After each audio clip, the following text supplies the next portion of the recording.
పరిశుద్ధ గ్రంథం నుండి దేవుని వాక్యాన్ని చదువుకున్నాం. అపోస్తులుడైన పౌలు తెస్సలోనికీయులకు రాసిన మొదటి ఉత్తరము 5వ అధ్యాయము 23వ వచనాన్ని చదువుకున్నాం. సమాధానకర్తయగు దేవుడే మిమ్మల్ని సంపూర్ణముగా పరిశుద్ధపరచును గాక.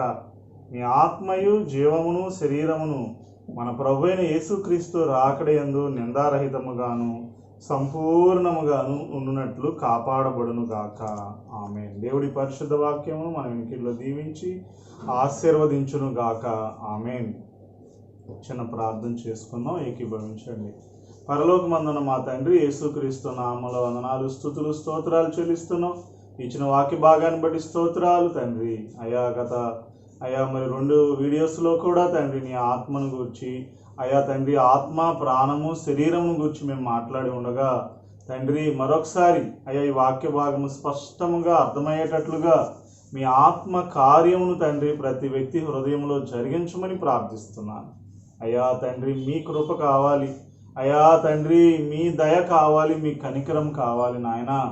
అటు రీతిగా సహాయం చేయమని తండ్రి వేడుకుంటూ స్తుతిస్తూ గణపరుస్తూ మరి ఒకసారి ప్రభు మీరు నాతో మాట్లాడి బలపరచమని ప్రార్థిస్తూ వింటున్న వారందరికీ క్షేమాభివృద్ధిని అనుగ్రహించమని దీని ద్వారా నీ నామము అత్యధికంగా గణపరచబడినట్లుగా కృపచూపమని వేడుకుంటూ యేసుక్రీస్తు అతి శ్రేష్టమైన నామములో స్తుతించి ఆరాధించి సమర్పించి వేడుకొనిచున్నాము తండ్రి.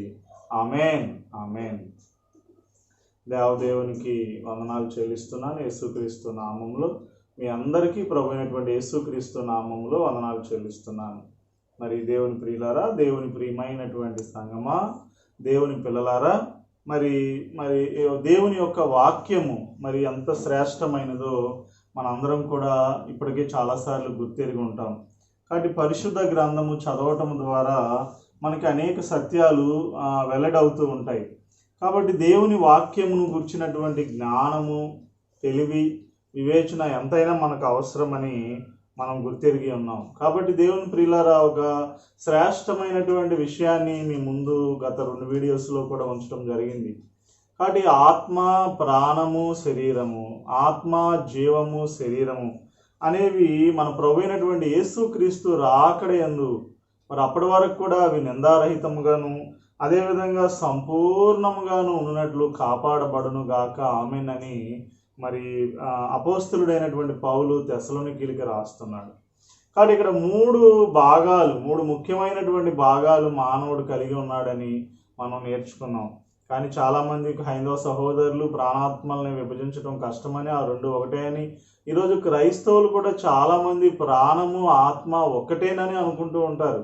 కానీ 2 వేరువేరని చాలాసార్లు మనం ప్రాణములోనే జీవిస్తూ నేను ఆత్మలోనే జీవిస్తున్నాను అని భ్రమపడుతూ ఉంటాం దేవుని ప్రియులారా.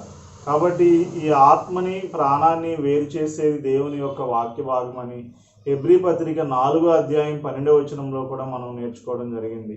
కాబట్టి ఒక ప్రాముఖ్యమైనటువంటి విషయము మన పుట్టుక ఎంత గొప్పదో మనకు అర్థం చేసుకోవాలి. చాలాసార్లు మనం కొంతమంది అంటూ ఉంటారు, ఏం పుట్టుకురా నీది అంటూ ఉంటారు, లేదా ఏం జన్మ అంటారు మనిషి ఏదైనా తప్పు చేసినప్పుడు, లేకపోతే ఒక వ్యక్తి గొప్ప పని చేసినప్పుడు ఆ మానవ జన్మ ఎంత గొప్పదిగా అనుకున్నాడు మనిషి అని చాలాసార్లు ఆ జన్మను గురించి గొప్పగా చెప్తూ ఉంటారు. పుట్టుక గురించి, ఎవరికి పుట్టావు నువ్వు, మీ నాన్న ఎలాంటి వాడు అని మన చరిత్ర కూడా తెలుసుకుంటూ ఉంటారు. అదేవిధంగా క్రైస్తవ జీవితంలో కూడా ఈ పుట్టుక, ఈ జన్మ అనేవి చాలా చాలా అవసరమైనటువంటి విషయాలు అనే సంగతి చాలామంది క్రైస్తవులు గుర్తెరగట్లేదు. అందుకే మనం ఎవరికి పుట్టాము, ఎలా పుట్టాము, పుట్టినప్పుడు ఏం జరిగింది అనే సత్యాలు చాలా అవసరమై ఉన్నాయి. అందుకే యోహాను సువార్త కూడా మనం ఎవరికి చదువుకున్నాం, తను అందరు అంగీకరించరో వారికి అందరికీ, అనగా తన నామమునందు విశ్వాసం ఉంచిన వారికి దేవుని పిల్లలగుటకు ఆయన అధికారం అనుగ్రహించను అని యోహాను సువార్త 1:12 మనం చదువుతున్నాం. కాబట్టి దేవుణ్ణి ఎవరైతే యేసుక్రీస్తుని యందు విశ్వాసం ఉంచుతారో వాళ్ళు దేవుని పిల్లలైపోయారు, వారు దేవుని పిల్లలు. అందుకే అక్కడ 13వ వచనంలో వారు దేవుని వలనే పుట్టిన వారే కానీ రక్తం వలనైనను, శరీరేచ్ఛ వలనైనను, మానుసేచ్ఛ వలనైనను పుట్టిన వారు కారు. రక్తాన్ని బట్టి పుట్టిన వారం కాదు, మన ఆత్మలో జరిగినటువంటి జన్మ, అలాగే ఈ శరీరం యొక్క కోరికను బట్టి మనం పుట్టలేదు, అలాగే మానుషేచ్ఛ అనగా మానవ సంకల్పాన్ని బట్టి పుట్టల. దేవుని వలననే అద్వితీయ కుమారుడు, దేవుడు లోకమును ఎంతో ప్రేమించెను కాబట్టి అద్వితీయ కుమారునిగా, తన అద్వితీయ కుమారునిగా పుట్టిన వాని యందు, కాబట్టి ఆ అద్వితీయ కుమారుడైనటువంటి యేసుక్రీస్తునందు మనం పుట్టడం జరిగింది. అలాగే యోహాను సువార్త 3:3లో కానీ 5లో కానీ ఒకడు క్రొత్తగా జన్మించితేనే కానీ దేవుని రాజ్యంలో ప్రవేశించలేడని, అలాగే ఒకడు నీటి మూలముగాను ఆత్మ మూలముగాను జన్మించితేనే కానీ దేవుని రాజ్యాన్ని చూడలేడు అని, ఈ విధంగా మనం యోహాను సువార్త 3వ అధ్యాయము నీకోదేము గురించి కూడా మనం యేసుక్రీస్తు దగ్గరికి వెళ్ళినప్పుడు ఆ రాత్రి సమయంలో యూదుల అధికారి మరి పరిసైడైనటువంటి నీకోదేముతో కూడా యేసుక్రీస్తు మాట్లాడటం మనం చూస్తున్నాం. కాబట్టి ఒక పైనుంచి అంటే పరలోకము నుండి జరుగుతున్న జన్మ, ఇది ఎలా భూ సంబంధమైనటువంటి ఎలాంటి జన్మకి సంబంధం లేదు. భూ సంబంధం అంటే భూమికి చెందిన విషయమే కాదు, ఇది కేవలం పరలోక సంబంధమైనటువంటి జన్మ, దానికి సంబంధించినటువంటి విషయం. అందుకే పరలోక సంబంధమైనటువంటి దేవునికి మనం పుత్రులమయ్యాము, అలాగే పిల్లలమయ్యాము అనే సత్యాన్ని పరిశుద్ధ గ్రంథము చాలా బలంగా చెప్తుంది. కాబట్టి ఒకడు నీటి మూలము, నీరు అంటే కూడా చెప్పాము, అది చాలామంది నీటి బాప్తిస్మం అంటూ ఉంటారు, కానీ అది నీటి బాప్తిస్మము కాదు, దేవుని వాక్య మూలంగా పుట్టడం. అలాగే పేతురు పత్రిక 1వ అధ్యాయం 23-24 వచనంలో మీరు క్షయ బీజము నుండి కాక అక్షయ బీజము నుండి మనం పుట్టాం, శాశ్వతమగు జీవము గల దేవుని వాక్య మూలముగా, శాశ్వతమగు జీవము గల దేవుని వాక్య మూలముగా మనం పుట్టింపబడ్డాము. అది నీటి మూలమైనటువంటి జన్మ, అంటే దేవుని వాక్య మూలముగా, అంటే దేవుని వాక్యాన్ని ఉపయోగించి పరిశుద్ధాత్ముడు యేసుక్రీస్తును ఒప్పించి ఈ చచ్చినటువంటి మన ఆత్మని మరలా తిరిగి జన్మింపజేశాను. పేతురు పత్రిక 1వ అధ్యాయంలో 3వ వచనంలో కూడా ఉంటుంది, మృతుల్లో నుండి క్రీస్తు లేపబడుట వలన జీవముతో కూడిన నిరీక్షణ, జీవము గల నిరీక్షణ మనకు కలుగునట్లు, అది అక్షయమైనది అనగా నిర్మలమైనది, వాడబారనిదియునైన స్వాస్థ్యం మనకు కలుగునట్లు తన విశేష కనికరం చొప్పున మనలను మరలా తిరిగి జన్మింపజేసెను. దేవుడు మన యందు తన విశేషమైన కనికరం, అంటే ఈ చచ్చిపోయినటువంటి ఆత్మను ఎప్పుడైతే ఆదాము తినవద్దన్నటువంటి వృక్ష ఫలాలు తిన్నాడో ఈ ఆత్మలోకి మరణం వచ్చిందని మనం నేర్చుకున్నాం.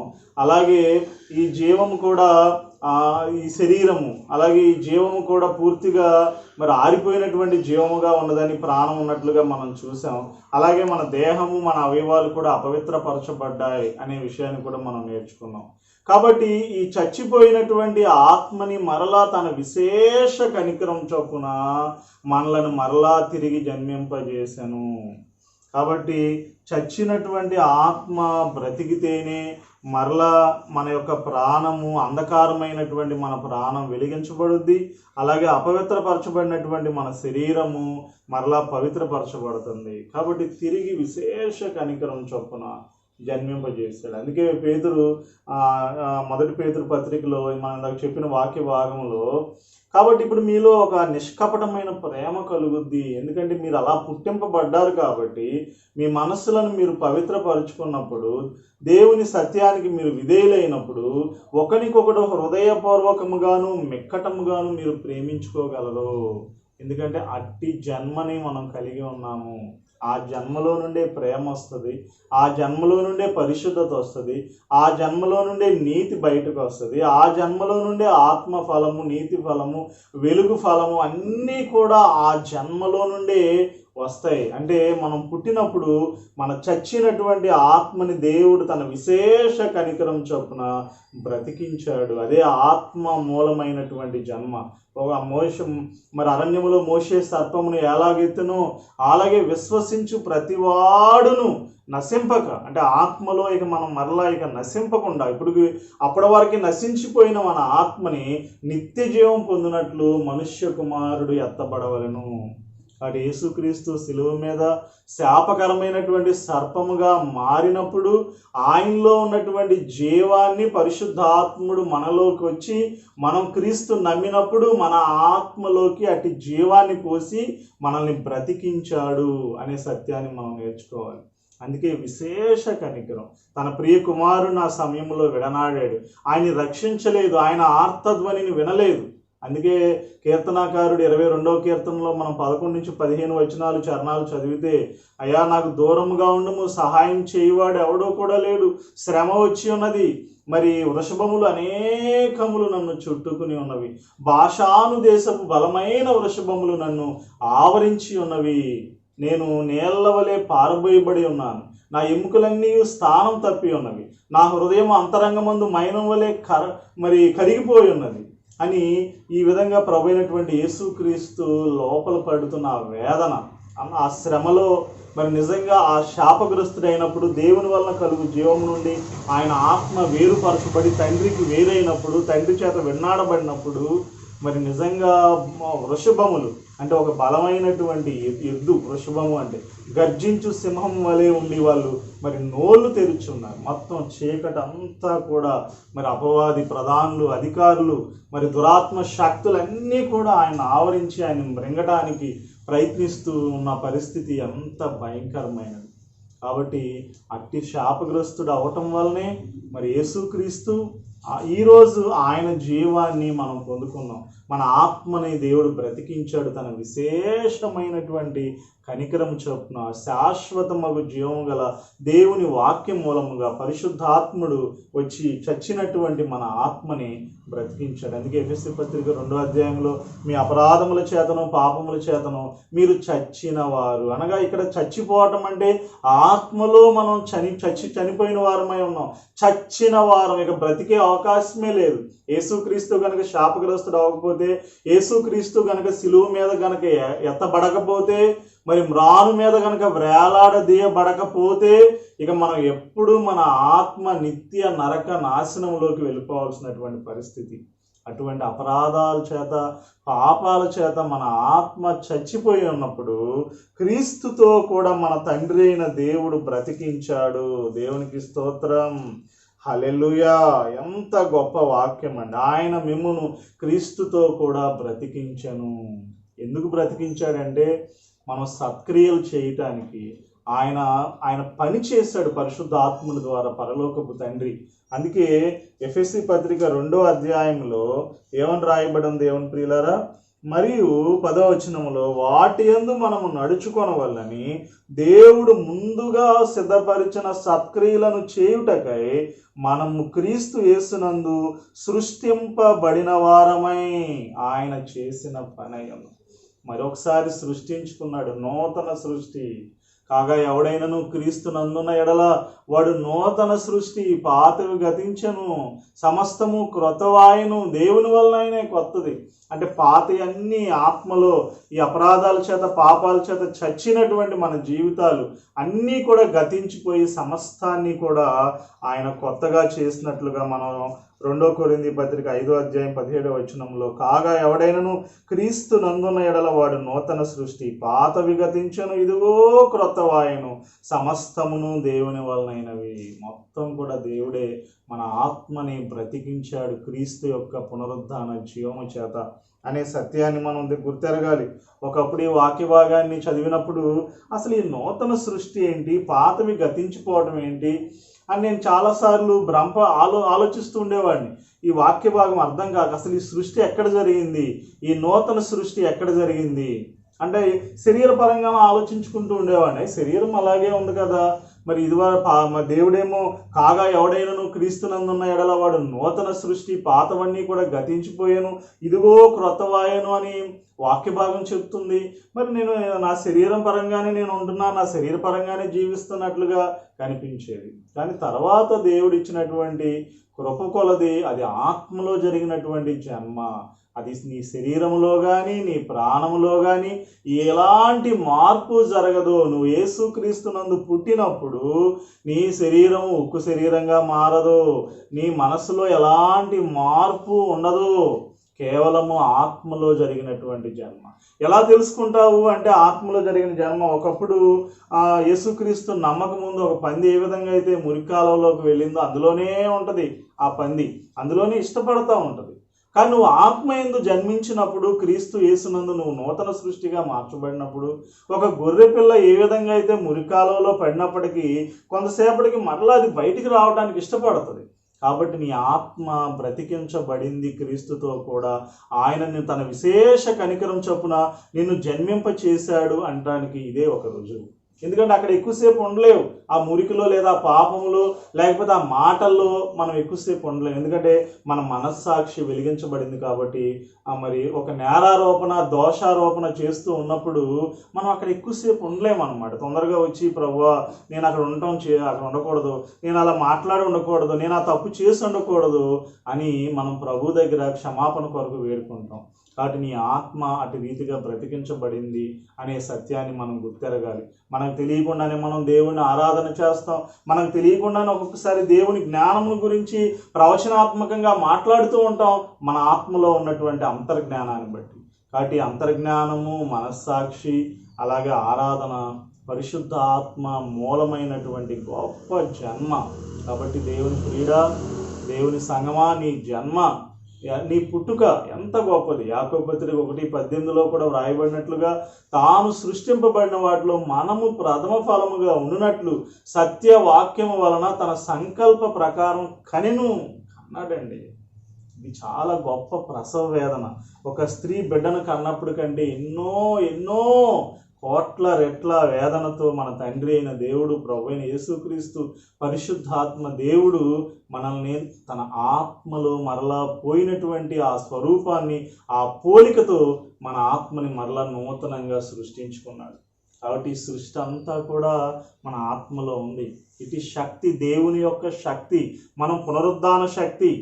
ఈరోజు దేవుడు తన శక్తి అంతా కూడా ఎక్కడ ఉపయోగించాడు అని మనం ఆలోచిస్తే, ఒకవేళ ఎర్ర సముద్రాన్ని పాయలుగా చీల్చినప్పుడా, యొర్దాన్ని చీల్చినప్పుడా, లేకపోతే మన్నాను కురిపించినప్పుడా, ఇశ్రాయేలీల్ని అరణ్యములో నడిపించినప్పుడా, ఎక్కడ దేవుడు తన శక్తి అంతా వాడాడు అంటే పునరుత్థానములో వాడాడు. క్రీస్తుని లేపినప్పుడు, క్రీస్తుతో కూడా మనల్ని తిరిగి లేపినప్పుడు తన అపరిమితమైన శక్తి మహత్యమం అంతటిని దేవుడు ఉపయోగించాడు. కాబట్టి ఎఫెసీ పత్రికలో ఈరోజు ఇటు శక్తిని మనం మన ఆత్మలో కలిగి ఉన్నాం. మనమేమో ఎప్పుడు శరీరపరంగా తప్పులు చేస్తూ బలహీనం అవుతూ మన ప్రార్థన చేసినప్పుడల్లా నేను పాపినయ్యా, నేను దోషినయ్యా, నేను ప్రభు ఎన్నిక లేని వాడినయ్యా అంటూ చాలాసార్లు నేను ఒక ఘోర పాపిని ప్రభు అంటూ ఉంటాం. అది నీ శరీరం పరంగా నువ్వు మాట్లాడుతున్నావు. కానీ నీ ఆత్మ మూలమైన జన్మ ద్వారా నువ్వు ఎంతటి పరిశుద్ధుడివి, ఎంతటి దేవుని నీతి అయి ఉన్నావు, నువ్వు దేవుని పరిశుద్ధ సొత్తు అయినటువంటి జనాంగమై ఉన్నాం, మనం ఎలాంటి యాజకులమై ఉన్నాం మనము అనే సంగతులను కనుక మనం ఎరిగితే మనం ప్రార్థనలో ఈ విధంగా మాట్లాడుతూ ఉంటాం. అయ్యా నీ కృపను బట్టి, నాకు ఇచ్చిన ఈ గొప్ప జన్మను బట్టి, అయ్యా నేను ఆత్మైందు పరిశుద్ధుడిని, నీతిమంతుడిని, నీ నీతి అయి ఉన్నాను ప్రభువా. అయ్యా నీ సొత్తు అయినటువంటి బిడ్డనై ఉన్నాను. నువ్వు నీ ప్రియ కుమారుడైన యేసుక్రీస్తుని ఎట్టి రీతిగా ప్రేమించావో నిన్ను అలాగే ప్రేమించావు. ఆయనకి ఎలా తండ్రిగా దేవుడుగా ఉన్నావో ఈరోజు నాకు కూడా తండ్రిగా దేవుడుగా ఉన్నావు. నేను నీ కుమారుడినై ఉన్నాను ప్రభువా అని మనం దేవుని స్తుతిస్తాం మన జన్మ యొక్క రహస్యాన్ని మనం తెలుసుకున్నప్పుడు. కాబట్టి ఎఫెసీ పత్రికలో ఒకసారి మీరు మరలా ఈ వాక్య భాగాలు కొంత తెలుగు బైబిల్లో కొంత అర్థం కానట్లుగా ఉంటాయి, కానీ మరీ చదువుతూ ఉంటే ఎంత శక్తిని దేవుడు ఇక్కడ వాడాడు అనే విషయం మనకు అర్థమవుతుంది. ఎఫెసీలకు రాసిన పత్రిక 1వ అధ్యాయం 15 నుంచి మీరు 23 వచనాలు చదవండి. చదివితే అందులో ఆయన క్రీస్తునందు వినియోగపరిచిన బలాతిశయమును బట్టి, క్రీస్తునందు ఒక బలాతిశయాన్ని తండ్రి వినియోగించాడంట. ఇప్పుడు వినియోగపరిచిన తన శక్తి యొక్క అపరిమితమైన మహత్యము మెట్టిదో, ఆ శక్తి యొక్క అపరిమితమైన మహత్యము మెట్టిదో మీరు కూడా ఆ శక్తిని తెలుసుకోవాలని మన ప్రభువైన యేసుక్రీస్తు యొక్క దేవుడైన మహిమా స్వరూపి యొక్క తండ్రి తను తెలుసుకున్నట్టు యందు మీకు జ్ఞానమును ప్రత్యక్షత వినుగల మనస్సు అనుగ్రహించినట్లు నేను నా ప్రార్థనల యందు మిమ్మల్ని గురించి విజ్ఞాపన చేయించున్నాను. ఎలాంటి తన శక్తి అంతా కూడా క్రీస్తునందు వినియోగపరిచాడు. అట్టి శక్తి ఈరోజు మనం మన ఆత్మలో కలిగి ఉన్నాం. అట్టి స్వస్థతా శక్తిని, ఆయన గాయాల శక్తిని మనం మన ఆత్మలో కలిగి ఉన్నాం. యేసయ్య రక్తం యొక్క శక్తిని, బలాన్ని, అధికారాన్ని, జయాన్ని, జీవాన్ని మనం మన ఆత్మలో కలిగి ఉన్నాం. కాబట్టి ఆ బలాతిశయము చేత 20వ వచనములో క్రీస్తుని మృతుల్లో నుండి లేపాడు. చూడండి, దేవుడు తన శక్తి అంతా ఉపయోగించి క్రీస్తుతో పాటు అపరాధాల చేత పాపాల చేత చచ్చిన మనల్ని కూడా ఆత్మలో ఒక్కసారిగా క్రీస్తుతో పాటు లేపాడు. ఇక అది ఎలాంటి బలాతిశయం అంటే దాని ముందు ఏ అధికారం ఉండదు, దాని ముందు ఎలాంటి బలాతిశయం ఉండదు, ఎలాంటి శక్తి నిలబడలేదు, ఎలాంటి ప్రభుత్వం నిలబడలేదు. అందుకే ఆ యొక్క 20వ వచనంలో ఆయన బలాతిశయం చేత క్రీస్తుని మృతుల్లో నుండి లేపి సమస్తమైన ఆధిపత్యము కంటేను, అధికారము కంటేను, శక్తి కంటేను, ప్రభుత్వము కంటేను యుగమునందు మాత్రమే కాక రాబో యుగమునందును పేరు పొందిన ప్రతి నామము కంటే ఎంతో హెచ్చుగా పరలోకమందు ఆయన తన కుడి పార్శ్వమున కూర్చొండబెట్టుకుని ఉన్నాడు. సమస్తం ఆయన పాదాల కింద ఉన్నాయి. ఆ సమస్తం పైన ఆయన సంఘమునకు శిరస్సుగా నియమించాను. ఇక ఆ బలాతిశయం ముందు ఈ లోక అధికారాలు కానీ, సాతానుడి అధికారాలు, జయాలు, ప్రధానులు ఇక ఎవ్వరూ కూడా ఆకాశ మండలం ముందు ఉన్నవైనా, భూమి మీదైనా ఎలాంటి అధికారం, దేవదూతలు అవ్వచ్చు, ఎలాంటి అధికారం కూడా పనిచేయనంత గొప్ప అధికారం చేత, అలాంటి శక్తి చేత యేసుక్రీస్తుని లేపి తన కుడి పక్కన యేసుక్రీస్తుని కూర్చొని పెట్టుకున్నాడు. అలాంటి క్రీస్తుతో, అలాంటి బలాతిశయం చేతే మన అపరాధాల చేత పాపాల చేత చచ్చిన మనల్ని కూడా మన ఆత్మలో బ్రతికించుకుని ఆ అపరిమితమైన శక్తి మహత్యమాన్ని మనం చూడాలని, మరి మనకు అలాంటి జ్ఞానమును ప్రత్యక్షత గల మనసు రావాలని పౌలు ఎఫెసీల గురించి ప్రార్థిస్తున్నట్లుగా రాస్తున్నాడు. కాబట్టి ఈరోజు నువ్వు ఎంత శక్తిమంతుడివో, ఎంతటి బలవంతుడివో, ఎంతటి ఆధిపత్యము, అధికారం కలిగినటువంటి క్రీస్తుతో నువ్వు బ్రతికించబడి ఆత్మలో నువ్వు ఏమై ఉన్నావు అనే సత్యాన్ని తెలుసుకో ప్రియ సహోదరుడా. అప్పుడు ఊరిని నేను బలహీనుణ్ణి, నేను కృంగిపోయేవాడిని, నేను నిరాశ చెందేవాడిని, నేనేమీ చేయలేను, నా వల్ల కాదు, నన్ను దేవుడు ఎక్కువ ప్రేమించలేదేమో, అందుకే నా జీవితం ఇలా ఉంటుందేమో అని ఇటువంటి మాటలు నీ నోట్లో నుంచి రావు. ప్రతిసారి నేను బలవంతుడను, ఆత్మలో క్రీస్తు ఎంత బలవంతుడో, మరి అట్టి క్రీస్తు ఈ లోకంలో ఎంత బలవంతుడుగా ఉన్నాడో, ఎలాంటి పునరుద్ధాన బలం కలిగి ఉన్నాడో, ఎలాంటి పునరుద్ధాన శక్తితో లేచి అందరికంటే మరి పైన కూర్చొని అట్టి శక్తిని మరి నేను నా ఆత్మలో కలిగి ఉన్నాను. కాబట్టి నేను అంటే అది నా శరీరమును గురించి కాదు, ప్రాణం గురించి కాదు, ఆత్మలో నేనేమై ఉన్నాను.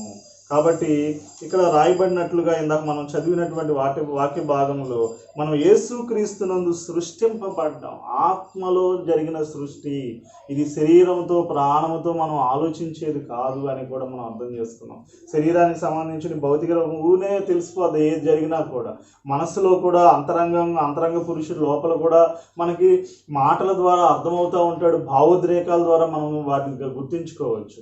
కానీ ఆత్మలో జరిగిన సంగతి ఏదైనా కూడా దేవుని వాక్యము ద్వారా గ్రహించినప్పుడు, అంటే ఆత్మశక్తిని మన మనస్సు, ప్రాణంలో ఉన్న మనస్సు అర్థం చేసుకున్నప్పుడు ఆ శక్తి ఆ మనస్సు గుండా ప్రాణంలోకి, తర్వాత శరీరంలోకి విడుదలైనప్పుడు మనం ఆనంద సంతోషాలని, అట్టి శక్తిని, అటు అపరిమితమైనటువంటి శక్తి మహత్యమమును మనం చూడగలుగుతాము. గొప్ప కార్యాలు మన ద్వారా దేవుడు చేస్తాడు దేవుని ప్రియులారా. కాబట్టి ఇంత అద్భుతమైనటువంటి జన్మ ఈరోజు ఎంత గొప్ప జన్మ. ఈరోజు మనం పెద్ద పెద్ద వ్యక్తుల గురించి, వాళ్ళ జన్మను గురించి, రాజకీయ నాయకులు, లేకపోతే సినిమా నటులు, లేకపోతే ఈ లోకంలో ఉన్నటువంటి సైంటిస్టుల గురించో, వీళ్ళ గురించి అబ్బా వీళ్ళు ఎంత గొప్పవాళ్ళు, వీళ్ళు ఎంత తెలివైన వాళ్ళు అని వాళ్ళ జన్మను మనం పొగుడుతూ ఉంటాం. వాళ్ళ దేశాల గురించి, వాళ్ళు కనుక్కున్న విషయాల గురించి మనం మాట్లాడుతూ ఉంటాం. కానీ నీ జన్మ ఎంత గొప్పది. నిన్ను క్రీస్తునందు తండ్రి తన అద్వితీయ కుమారుడి యందు పుట్టించినటువంటి జన్మ ఎంత గొప్పది. నిజంగా ఈ బీజం మనలో ఉండటం వల్ల కలిగే లాభాలు ఏంటో చెప్పి నేను ముగిస్తాను. 1 యోహాను పత్రికలో ఈ దేవుని మూలంగా పుట్టావు నువ్వు, ఈ దేవుని మూలంగా పుట్టిన ఈ పుట్టుక వల్ల నీలో నీ ఆత్మ ఎలాంటిది అంటూ ఇక్కడ యోహాను రాస్తూ 1 యోహాను పత్రిక 3వ అధ్యాయం 9వ వచనంలో దేవుని మూలముగా పుట్టిన ప్రతి వానిలో ఆయన బీజము నిలుచును గనక వాడు పాపము చేయడు, వాడు దేవుని మూలముగా పుట్టినవాడు గనక పాపము చేయజాలడు. దేవుని మూలంగా పుట్టిన ప్రతి వానిలో కూడా దేవుని బీజం ఉంది, క్రీస్తు బీజం, పరిశుద్ధాత్మని బీజం ఉంది మన ఆత్మలో. కాబట్టి ఆ బీజము పాపము చేయదు. క్రీస్తు ఎంతటి పరిశుద్ధుడో, క్రీస్తుడు ఎంతటి యథార్థవంతుడో, పాపాన్ని ఎంత అసహించుకుంటాడో క్రీస్తు. మన తండ్రి అయిన దేవుడు పరిశుద్ధ ఆత్మదేవుడు. మనం కూడా మన ఆత్మలో పాపాన్ని అంతగా అసహించుకునే బీజాన్ని, పాపాన్ని ద్వేషించే స్వభావాన్ని, నూతన స్వభావాన్ని మనం కలిగి ఉన్నాం దేవుని ప్రియులారా. అందుకే ఎఫెసీ పత్రికలో కూడా మనం ఎలాంటి స్వభావాన్ని కలిగి ఉన్నామంటూ ఇక్కడ రాస్తూ ఉన్నాడు 4వ అధ్యాయంలో. ఎఫెసీలకు రాసిన పత్రిక 4వ అధ్యాయము 22, 23, 24 వచనాలు చదివితే, కావున మునపటి ప్రవర్తన విషయంలోనైతే మోసకరమైన దురాశల వలన చెడిపోవు మీ ప్రాచీన స్వభావం ఎలాంటిది అంటే, మునుపు మీరు అన్నిట్లో మోసపోయారు, లేకపోతే మీరు మోసం చేస్తుంటారు. ఒక దురాశలు మిమ్మల్ని ఏలుబడి చేసినటువంటి పాప స్వభావాన్ని మీరు కలిగి ఉన్నారు. ఇప్పుడు దాన్ని వదులుకోండి. ఇంకా క్రీస్తు సిలువ వేయబడి చంపబడి పాతి పెట్టబడ్డారు కాబట్టి ఇక దాన్ని వదులుకోండి. ఆ వదులుకునే శక్తి మీకే దేవుడు అనుగ్రహించాడు. కాబట్టి వదులుకుని మీ చిత్తవృత్తి యందు నూతన పరచబడిన వారై, మీ మనస్సు ఎప్పటికప్పుడు నూతన పరచబడుతూ ఉండాలి. నేనేమై ఉన్నాను, క్రీస్తులో ఏమై ఉన్నాను, శరీరపరంగా నేను ఏమై ఉన్నాను, బలహీనుని కాదు, నేను క్రీస్తునందు ఏమై ఉన్నాను, ఎలాంటి స్వభావం నాలో ఉంది, ఎలాంటి బీజం నాలో ఉంది. కాబట్టి ఈ విధంగా మన మైండ్ కనుక నూతన పరచబడుతూ ఉంటే నీతియు యథార్థమైన భక్తి కలిగిన వారై దేవుని పోలికగా సృష్టింపబడిన నవీన స్వభావమును ధరించుకొనవాలి. ఈ నవీన స్వభావం లక్షణాలు చూస్తే నీతి కలిగినటువంటి స్వభావం, యథార్థమైన భక్తి కలిగినటువంటి స్వభావం, అలాగే ఇది దేవుని పోలికతో సృష్టింపబడింది మన ఆత్మ. ఈరోజు మన ఆత్మలో దేవుని పోలికతో క్రీస్తునందు నూతన సృష్టితో సృష్టింపబడ్డాం. అది నీతి కలిగింది, యథార్థమైనటువంటి. క్రీస్తు ఎంత యథార్థమైన భక్తితో ఈ లోకంలో జీవించాడో అంతటి యథార్థమైన భక్తితో మనం జీవించి సృష్టింపబడ్డాం దేవుని పోలికలో. అది మన నవీన స్వభావం. కాబట్టి ఆ బీజం మన ఆత్మలో నిలుచుచున్నది కనుక వాడు పాపము చేయడు. వాడు దేవుని మూలంగానే పుట్టాడు. శరీరేచ్ఛ వలన, రక్తం వలన, మానుసేచ్ఛ వలన కనుక పుడితే వాడు పాపం చేస్తాడు. కాబట్టి వాడు స్వయంగా దేవుని మూలంగా పుట్టినవాడు కనుక పాపము చేయజాలడు. ఈరోజు అయ్యో ఇదేంటి, నేను పాపం చేస్తున్నాను కదా, ఇక్కడేమో దేవుని మూలంగా పుట్టినవాడు పాపము చేయడు, చేయజాలడు అని దేవుని వాక్యం సెలవిస్తుందని మీరు అనుకోవచ్చు. అవును, నువ్వు నీ శరీరపరంగా ఆలోచిస్తూ ఎంతసేపు నేను పాపిని అంటూ నిరంతరము నీ ప్రాచీన స్వభావం గురించే నువ్వు మాట్లాడుతున్నావు. కానీ నీ నవీన స్వభావము ఎంతటి పరిశుద్ధత కలిగి ఉంది, ఎంతటి నీతి కలిగి ఉంది, ఎంతటి పాపాన్ని అసహించుకునే స్వభావం నీలో ఉంది అనేది కనుక గుర్తెరిగితే దాన్ని, అట్టి స్వభావాన్ని నువ్వు ధరించుకుంటే నీ ప్రాణంలో, తర్వాత శరీరంలో ధరించుకుంటూ ఉంటే అప్పుడు నువ్వు ఎంతటి పరిశుద్ధుడిగా ఈ లోకంలో క్రీస్తున్నాడో నువ్వు కూడా అలాగే ఉంటావు.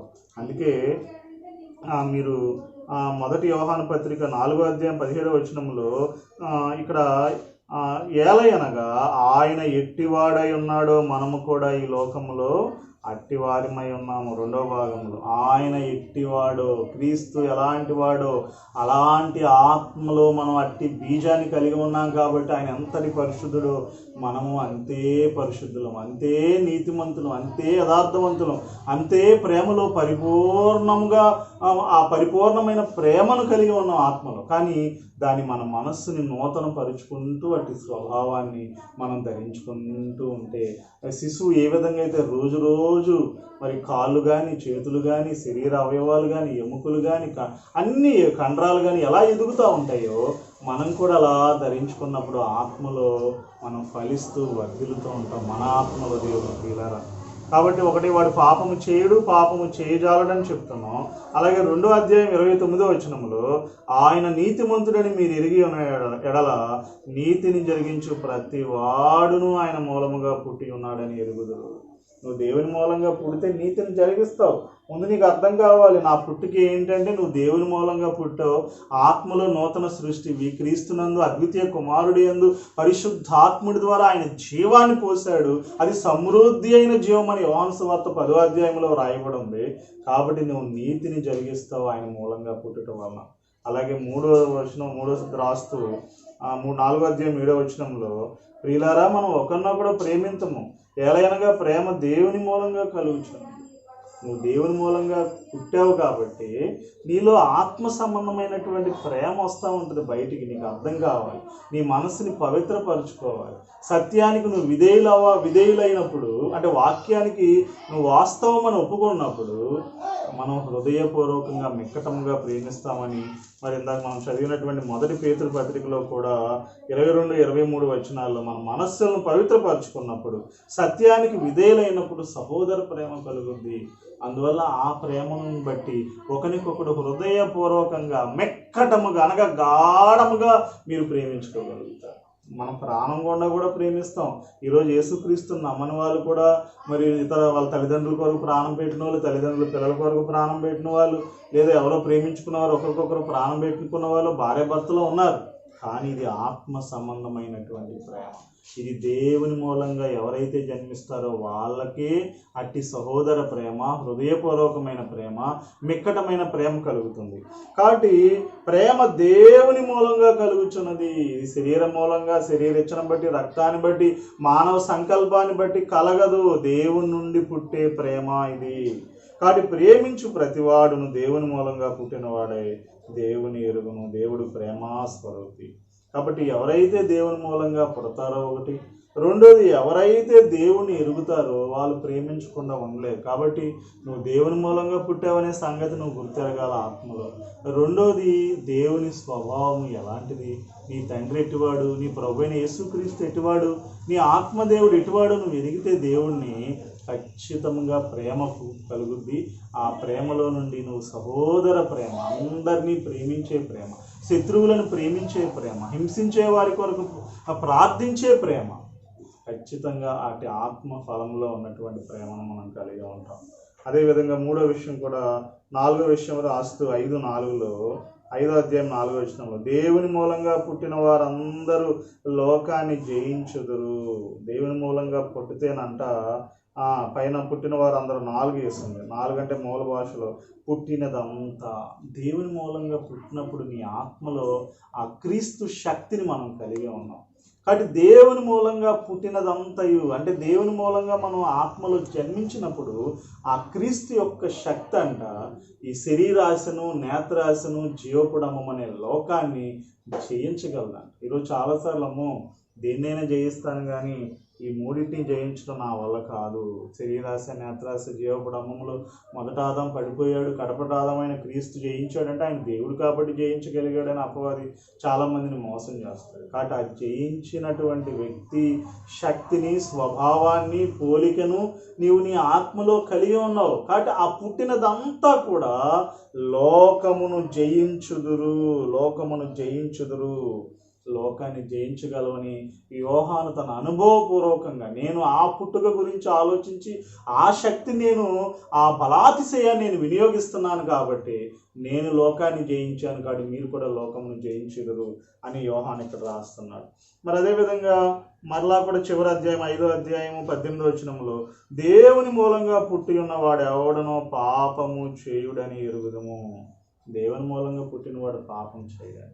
కానీ అంత పరిశుద్ధ క్రీస్తే. ఇంకా క్రీస్తు ఎంత పాపుల్లో తిరిగినా, ఈ లోకంలో తిరిగినా, ఆయన వాళ్ళ పాపులతో స్నేహం చేసినా, సుంకర్లతో స్నేహం చేసినా, వ్యభిచారుల మధ్య మాట్లాడినా ఆయన ఏ రోజు కూడా ఆయనకి పాపం అంటలేదు. ఆయన అంత నిష్కలంకుడుగా, పవిత్రుడుగా, నిర్దోషిగా, పాపము చేయనివాడుగా, పాపుల్లో ప్రత్యేకమైన వాడుగా ఎలా ఉన్నాడో మనం అలాంటి బీజాన్ని కలిగి ఉన్నాం, అలాంటి జన్మను కలిగి ఉన్నాం. కాబట్టి మనం కూడా పాపము చేయమని ఎరుగుదము. అలాగే ఇంకో విషయం రాస్తూ యోహాను అంటాడు దేవుని మూలంగా పుట్టినవాడు తన్ను భద్రం చేసుకుని కనుక దుష్టుడు వాని వాడు, దుష్టుడు నన్ను ముడుతున్నాడు అని చాలాసార్లు అంటాం. కానీ దేవుని మూలంగా నువ్వు పుడితే ఆ జన్మ నీకు అర్థమైతే నిన్ను భద్రం చేసుకుంటావు. నువ్వు ఎంతటి గొప్పవాడివి. దుష్టుడికి చోటు నువ్వు ఎప్పుడూ కూడా, అపవాదికి చోటు అని జీవితాన్ని కలిగి ఉంటావు. అపవాదిని ఎదిరించాలని వాడు ఏ విధంగా మనలోకి వస్తాడో వాక్యం ద్వారా నేర్చుకుని ఆత్మ ఖడ్గము చేత మనం నిజంగా రక్షణ అనే శిరస్త్రాణముతో, మరి అదేవిధంగా నీతి అనే మైమరుతో, సత్యం అనే దట్టితో, మరి సమాధాన సువార్త వల్ల జోళ్ళు, విశ్వాసం అనే డాలు అన్నీ వాడు వేసి అగ్నిబాణాలను ఆర్పటానికి ఉపయోగిస్తూ దేవుని ఆత్మ ఖడ్గముతో ఎదురిస్తూ దుష్టుడు నన్ను ముట్టుకోవటానికి హక్కు లేదు, ఎందుకంటే నేను దేవుని మూలంగా పుట్టి ఉన్నాను అని దుష్టుని నిన్ను ముట్టనివ్వకుండా నిన్ను భద్రం చేసుకుంటావు. కాబట్టి ప్రియ సహోదరుడా, మరి 5వ అధ్యాయం 1వ వచనంలో కూడా యేసే క్రీస్తు అయి ఉన్నాడని నమ్ము ప్రతివాడును దేవుని మూలంగా పుట్టి ఉన్నాడు. అన్నిటికీ నాకు ఆధారం నా బండ క్రీస్తే. అన్నిట్లో నేను క్రీస్తునందు ఏమై ఉన్నాను? ఆయన క్రీస్తు, యేసే క్రీస్తు అంటే ప్రతి దానిలో నాకు ఆయనే ఆధారం. ఆయనలో నేను ఉన్నాను, ఆయన శరీరంలో నేను భాగమై ఉన్నాను అని ప్రతి దానిలో నువ్వు ఆ బండ అయినటువంటి క్రీస్తులో నువ్వు చూసుకుని ఆయనే క్రీస్తు అయి ఉన్నాడని ఎప్పుడు ప్రతి విషయాన్ని యేసుక్రీస్తు చెప్పిన బోధల్ని, ఈ వాక్యాన్ని ఉన్నట్లుగా గనక నువ్వు నమ్మితే నువ్వు దేవుని మూలంగా పుట్టి ఉన్నావని.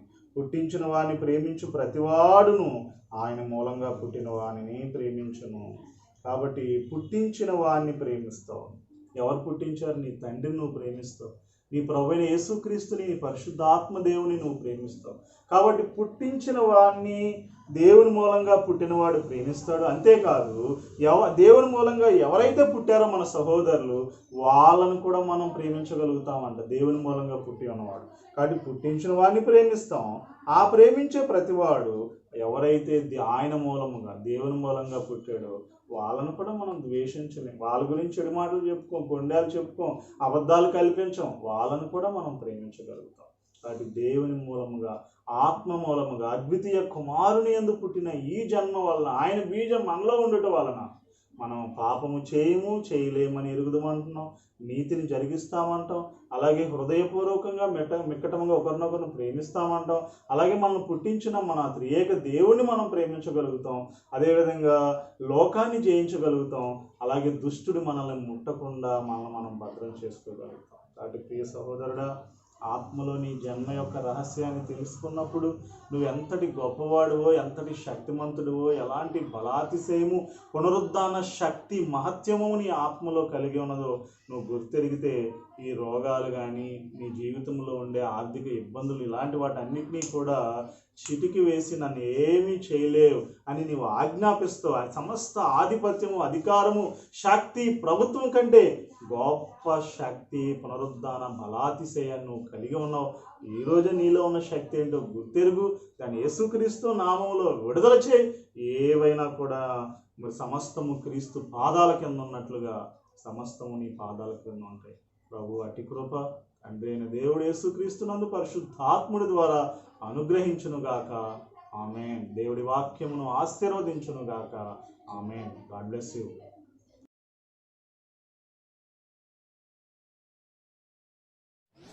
Subscribe to my channel and click on the bell icon to get notifications about new videos. Follow me on Facebook and Twitter. Thank you for watching.